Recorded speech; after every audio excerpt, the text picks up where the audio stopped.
পিলখানা হত্যাকাণ্ডের ষষ্ঠদশ বার্ষিকীতে দেশে বিরাজমান পরিস্থিতির বিভিন্ন বিষয়ে কথা বলেছেন বাংলাদেশ সেনাবাহিনী প্রধান জেনারেল ওয়াকারুজ্জামান।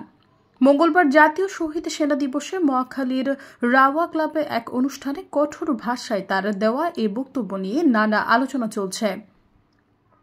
পতিত স্বৈরাচার শেখ হাসিনার পতনের পর মঙ্গলবার পর্যন্ত সেনা প্রধানকে কখনো এমন কড়া ভাষায় বক্তব্য দিতে দেখা যায়নি। এজন্য তার এদিনের বক্তব্যকে সব দিক থেকে তাৎপর্যপূর্ণ হিসেবে দেখছেন সচেতন মহল। জনরোষের মুখে 5 আগস্ট প্রধানমন্ত্রীর পদ ছেড়ে শেখ হাসিনা ভারতে পালানোর পর 8 আগস্ট শান্তিতে নোবেলজয়ী অর্থনীতিবিদ ড. মোহাম্মদ ইউনূসের নেতৃত্বে দায়িত্ব নেয় অন্তর্বর্তী সরকার।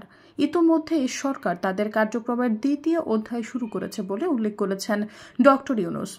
এই অধ্যায়ে তিনি রাজনৈতিক দলগুলোর কাছ থেকে সংবিধান, নির্বাচন, জনপ্রশাসন, বিচার ব্যবস্থা, পুলিশ, স্বাস্থ্য, শিক্ষা সহ রাষ্ট্রের বিভিন্ন খাতে সংস্কার প্রশ্নে ঐকমত্যের জায়গাগুলো বের করতে চাইছেন।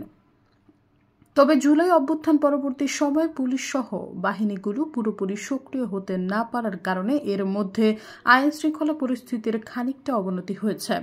যদিও যতটা অবনতি হয়েছে তার চেয়ে গণমাধ্যমে ফলাও করে একই ধরনের প্রতিবেদন প্রচার হয়েছে বলে প্রতীয়মান হচ্ছে সরকার সংশ্লিষ্টদের কাছে।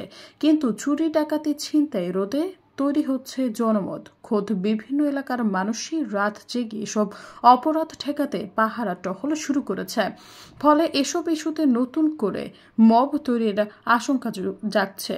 অবশ্য অপরাধ নিয়ন্ত্রণে সরকারের কঠোর পদক্ষেপও দৃশ্যমান হচ্ছে নাগরিকদের কাছে। সৈয়দা ফারিয়া, সমযুগ।